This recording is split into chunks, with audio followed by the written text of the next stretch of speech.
Your life is a lie. There's no use in living. Oh, hi. Good afternoon. Didn't see you there. My name is Jay Dennis, and today we're going to be talking NuMetal. We're going to be talking about See You on the Other Side from Korn and Untitled, all in one video. Guatemala. If you've enjoyed the first 6 videos that I've put out of all the other Korn albums, you know, more than halfway there to getting the Serenity of Suffering, which I've already listened to a couple times. Today I'm going to talk about the very first Korn album that I ever bought. This was the album that got me into obsessively being into them back when I was like in high school. They had already hit it big with Untouchables. Take a Look in the Mirror wasn't exactly their biggest success. It was the last album they would do with Head. But this is when they would start becoming industrial and experimental. They still had a little bit of a nu metal sound to them, but they started to become a lot more techno, industrial. Still played a lot of guitars and drums, but it was a lot of the more electronics started to come in. No dubstep, not yet. Thank Christ. But this, just for what it is, if you just take this album by itself, without considering any of their prior work, this album by itself is a phenomenal album. Korn really, like, I'm glad they went through an experimental phase, because as amazing as they are, if they just kept putting out the same album year after year after year after year, then eventually you'd get bored. You know, there are some bands that do that, but eventually it gets kind of boring. You got to experiment a little bit, unless you're just really fucking good. Twisted Transistor, Coming Undone, those 2 songs played on the radio a lot. Korn had already had radio play. Korn had already had commercial success. But with this album and with these singles, they started to see even more commercial airwave time. And years ago, I would have asserted that this is one of Korn's strongest albums. I still think it is, but I don't think it's consistently good. I think it's got a couple of weak tracks. But, you know, just like with every other Korn album, the way I felt about it 10 years ago could be much different than how I feel about it today. The reason I keep referencing 10 years ago is because that's when I got into them. That's when I spam listened to every album that was available at the time. Because, you know, there wasn't Korn 3, there wasn't Paradigm Shift, there wasn't Untitled. There was Untitled while I was still into them, but at first. But yeah, a lot of catchy, heavy. It's a fucking raunchy album. It's really like sexual. It's really, the guitars are really like groovy, and not that typical nu metal groovy type. I'm talking just like, it's sexy. It's hard to describe this album without getting awkward, which is why I did the Wall Street Journal bit, you know, to offset the shit. But yeah, so Hypocrites, Liar, no. Hypocrites, Getting Off, For No One. 3 non-singles.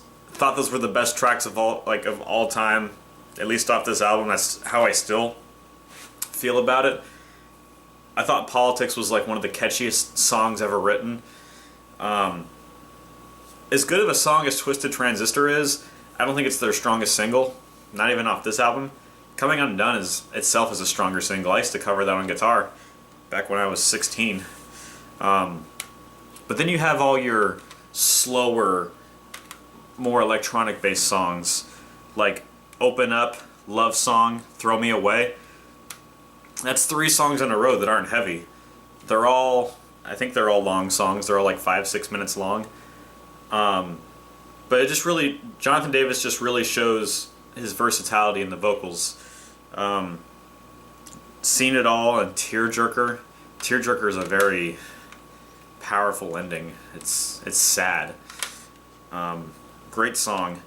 The weakest tracks off this album This is a song I've never been able to get into. Tenor a Two-Way. Don't care for it. Yeah, this album is like Untouchables, where it only has 1 weak track. That's my opinion. Tenor a Two-Way is the make-believe of this album. And if you're sitting at home going, make-believe's one of the best songs of all time, go start your own video series. That's cool. It just didn't do it for me. But yeah, so the heavy riffs of Hypocrites, just Jonathan Davis got much better at like becoming catchy and like following the music, because he would normally just stand on his own and be his own entity. Of course he complemented the music. It wouldn't be Korn without him, but in this album the light really shines on Jonathan Davis and like just the crazy stuff he can do with his vocals.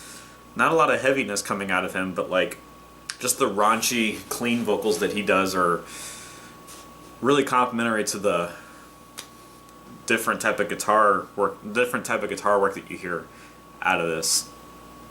First Korn album that I ever purchased, I'd still probably put it, it's probably somewhere in the middle. If I were to rank the entire Korn discography, I would probably put it like smack in the middle, like maybe 5 or 6. But this album stands alone on its own. It's a very special album. There's no other Korn album like it. You can say that the first 2 Korn albums are similar. You can say that Untouchables and Take a Look in the Mirror are kind of similar, but there's no other Korn album like this one. It's very unique, and that's why it's hard to put it in the ranking. But that's not the only experimental album I'm going to be talking about with Korn today. I don't have a hard copy of Untitled. Back when they released it in 2007, I pre-ordered it on iTunes. You know, before I knew that iTunes, like, you know, gouges half the revenue. As I'm using it to look up the track list. When I was getting into Korn, I got See You on the Other Side, then I got like their first 5 or 6 albums, give or take Issues, because I didn't really buy that album until a couple years ago. But I was really getting into Korn when they were starting to get experimental, so I was supportive of what they were doing while enjoying the old albums that they had already put out. Let me see, where the fuck is it? Where the fuck? By pre-ordering the album back in the day on iTunes, I got 2 bonus tracks. They don't show them right here. It's called like Overture and Obituary and Sing Sorrow, I think.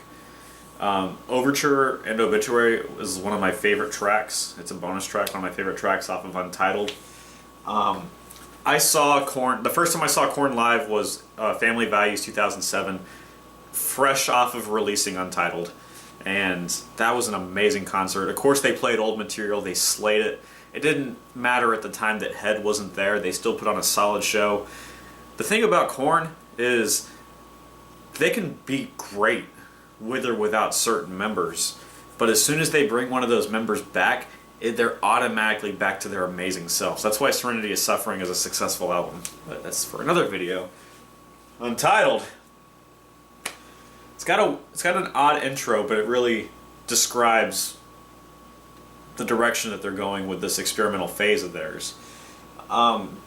With See You on the Other Side and Untitled, Korn proved that they could be versatile, and they proved that they could experiment and do it well.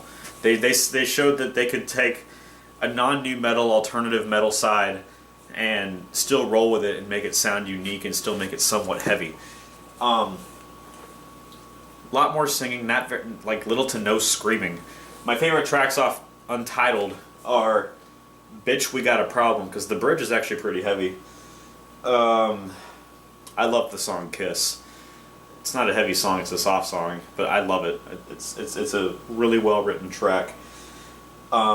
Of course, Ever Be, which if you listen, the intro is just a piano rendition of the guitar riff of Ever Be. Love and Luxury. I read your little booklet. Such a unique song, and a great song. I love it. Oh, yeah. I guess if I were to pick... Oh, and Hold On. Hold On is the only heavy track, you know, with the dun dun dun dun, you know, with the heavy Korn riff. But it's basically just like... It's a bare bones version of a old school Korn song. It's radio rock Korn versus their nu metal. Of course, every song has like synths, pianos, guitar, weird ambiance effects. I Will Protect You has a lot of these unique drums. They feature like Terry Blasio, whatever his name is, with like an 87-piece kit, which is like the most insane drum solo you're ever gonna hear. So, just like with every other Korn album, it ends on a good note. It ends epically. Whether it's a soft track or it's a heavy track, Korn always knows how to end an album. But yeah, of course, I think See You on the Other Side is better than Untitled. Untitled goes towards the middle bottom of the rankings, but that doesn't mean it's a bad album. Just like with See You on the Other Side, their experimental albums stand out on their own away from all the nu metal stuff. You know, from their last 2 albums and their first 6 albums. Last 3 albums if you count Korn 3, my bad. But yeah, this video was dedicated to their experimental albums. See You on the Other Side and Untitled. I thought See You on the Other Side was better, but Untitled is a great album, but it doesn't have as much replay value as their old stuff. It depends on what you're looking for. If you're not a big nu metal fan, but you like industrial sounding, interesting vocals, you can show this to a non-metal fan and get a better response than if you show them like Follow the Leader or something. Show them Love and Luxury, Do What They Say, Kiss. There's a lot of soft tracks on here, and they did it well, but I am very happy that they didn't pull a Linkin Park and do it for like eight albums. They had their experimental phase, and then they went back to what they were fucking amazing at. Korn hasn't ever put out a bad album, but I'm glad that they're back to their nu metal roots. That is Jay Dennis with Talking Nu Metal. See you on the other side. Untitled. On the next episode, I'm going to talk about Korn 3 and the paradigm shift.